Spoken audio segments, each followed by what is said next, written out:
Sapo përfundoi takimi thirrur nga presidentja Osmani, që kishte për qëllim konsultimin me partitë politike për caktimin e datës së zgjedhjeve lokale. Në këtë takim, në vend të kryetarit kryeministrit Albin Kurti, isha e pranishme pra si përfaqësuese e lëvizjes vetëvendosje, dhe sa i përket lëvizjes vetëvendosje, ne paraqitëm qëndrimin tonë, që është jashtëzakonisht me rëndësi që zgjedhjet lokale të mbahen sa më shpejt aq më mirë.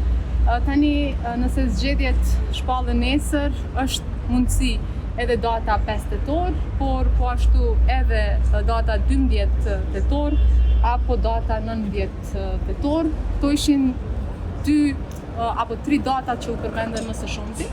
Në fakt, shumica e përfaqësuesve apo kryetarëve të partive politike ishin për 12 apo 19, ndonse qëndrimin e paraqesin ata vetë, por sa i përket lëvizjes vetëvendosje, qëndrimi ishte që sa më herët që shpallen aq më mirë, duke pasur parasysh që mund të kemi edhe ballotazh, prandaj edhe duke pasur në vëmendje motin e ftohtë dhe të tjera si këto që mund të vështirësojnë situatën, ne jemi të pajtimit që ato të shpallen sa më herët.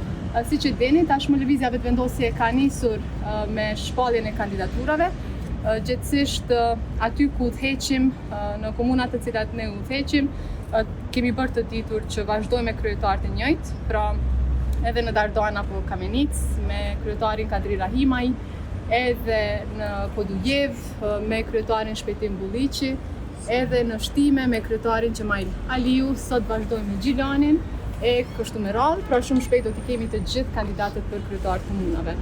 Pra për vetëvendosjen është e rëndësishme që ky cikël të përmbyllet për të nisë apo për të vazhduar me procedura tjera me listat zgjedhore për asamble komunale.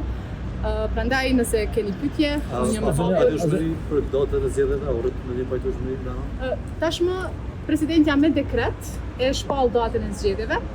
Sipas asaj që ishte në diskutim, është që duhet të konsultohet edhe KQZ-ja, për faktin se sipas informacioneve që i kemi, ata janë në përgatitje të disa rregulloreve përkatëse për zgjedhjet lokale, prandaj që kemi në një dinë që të mos ketë asnjë problem në këtë drejtim dhe që të zbatohen sa më strikt rregulloret që ndjeren nga ana e Komisionit Qendror të Zgjedhjeve.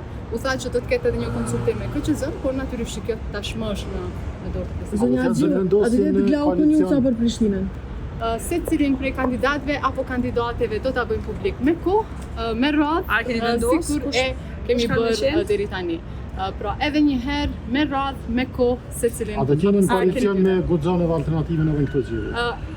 Edhe një herë, pra ne ende nuk i kemi detajet e kësaj çështje, domethënë nuk i kemi detajet se si do të futemi në këtë zgjedhje, por me kohë do t'i kemi. A pati ndonjë bisedë sa i përket ngjarjes politik që jemi tani për qeverinë e re? Kishte, por jo kështu me mikrofona hapur.